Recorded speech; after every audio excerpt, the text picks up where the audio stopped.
acabamos aqui de ter uma reunião muito produtiva sobre o projeto de lei que trata da regularização do vínculo dos trabalhadores de plataformas, de aplicativos.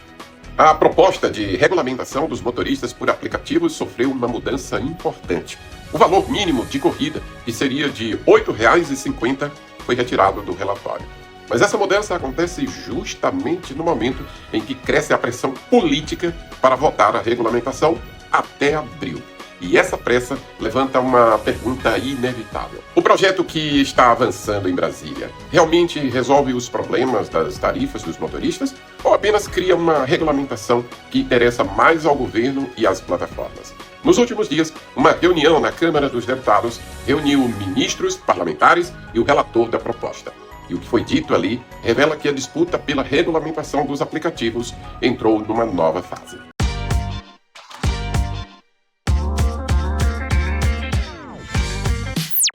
Durante a coletiva concedida após a reunião, o relator da comissão especial confirmou uma mudança que pegou muitos motoristas de surpresa. A proposta, que previa uma tarifa de R$ 8,50 por corrida, foi retirada do relatório.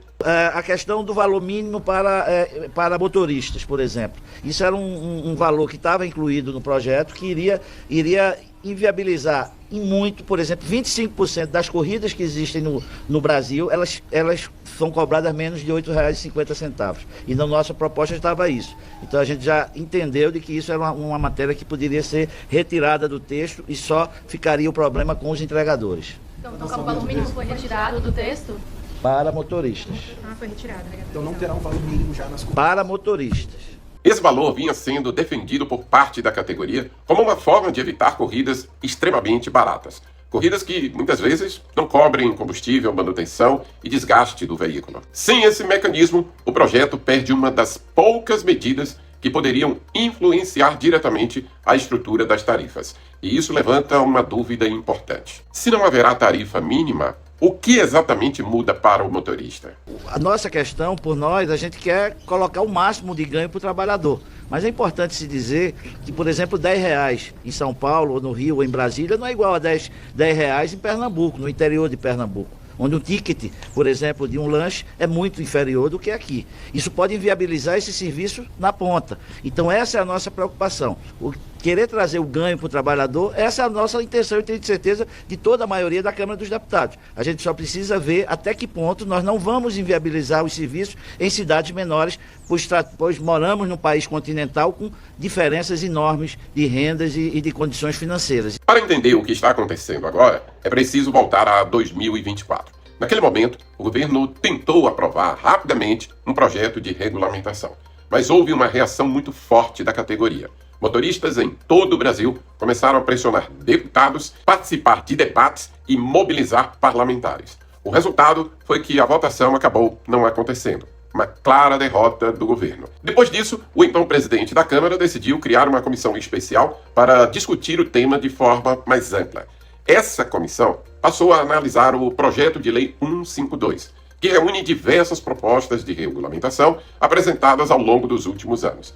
E pela primeira vez na história, motoristas foram ouvidos de forma direta. Porque na proposta anterior, Lula e seu governo não quiseram ouvir os motoristas. Em vez disso, o governo chamou entidades recém-criadas, sem legitimidade, sem representação, sem luta, sem história com a categoria, e que, no entanto, são chamadas de sindicato.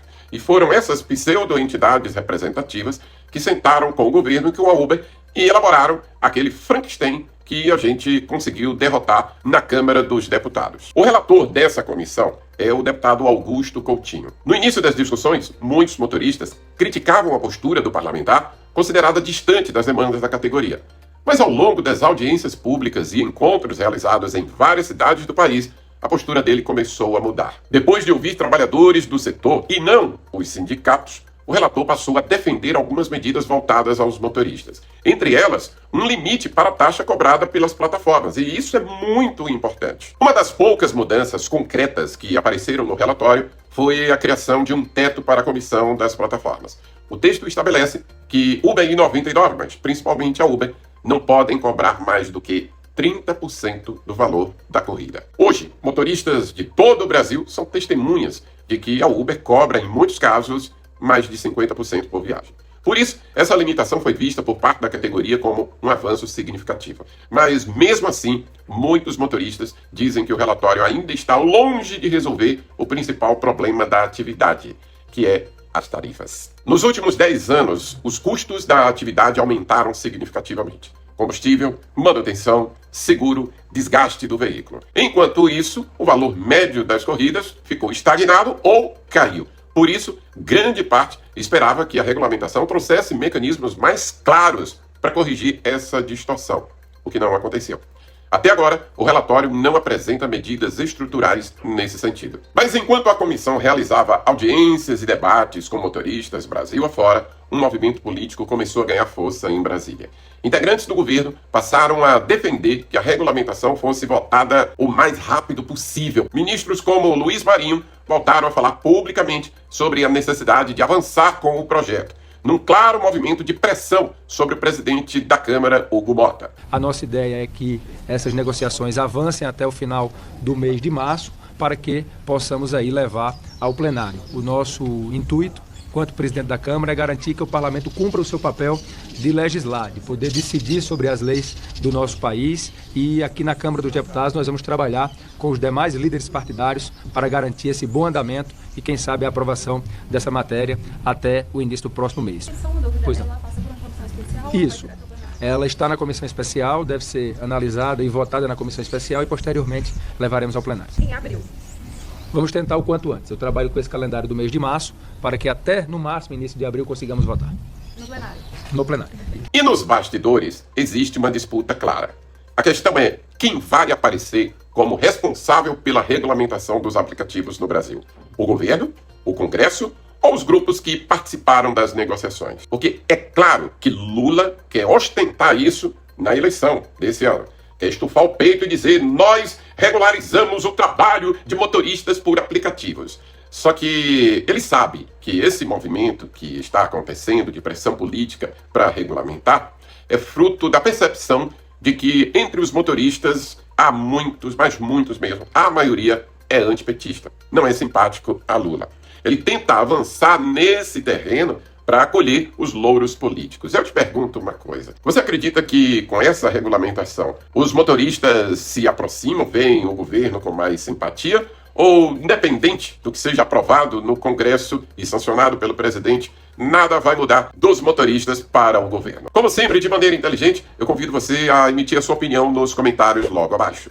E tem também as entidades pseudo-representativas que se autodenominam sindicatos. Eles querem, sim, estufar o peito também, dizer: olha, nós agora temos uma categoria regulamentada, quando o interesse, na verdade, é em arrecadar a contribuição de motoristas para engordar os cofres de sindicatos. Nada mais que isso, meu amigo. Ninguém dá prego sem estopa. E tudo isso está acontecendo no momento em que o país se aproxima de um novo ciclo eleitoral. E milhões de motoristas por aplicativos representam um peso político que nenhum governo pode ignorar. A regulamentação dos aplicativos vai ser votada até abril de 2026, conforme anúncio oficialmente feito pelo presidente da casa, Hugo Mota. Mas a pergunta que permanece é simples. O texto que pode ser votado agora realmente melhora as condições de trabalho dos motoristas? Ou apenas formaliza um modelo que muitos trabalhadores já consideram desequilibrado? Consegui ajudar você com as informações do vídeo de hoje? Se sim, por favor, aquele like de sempre para fortalecer o trabalho que a gente faz aqui diariamente, trazendo conteúdos como este que você acabou de assistir. E não esqueça de compartilhar o link com seus colegas também. No vídeo de hoje, a gente fica por aqui. Um abraço e até o próximo encontro. Fui!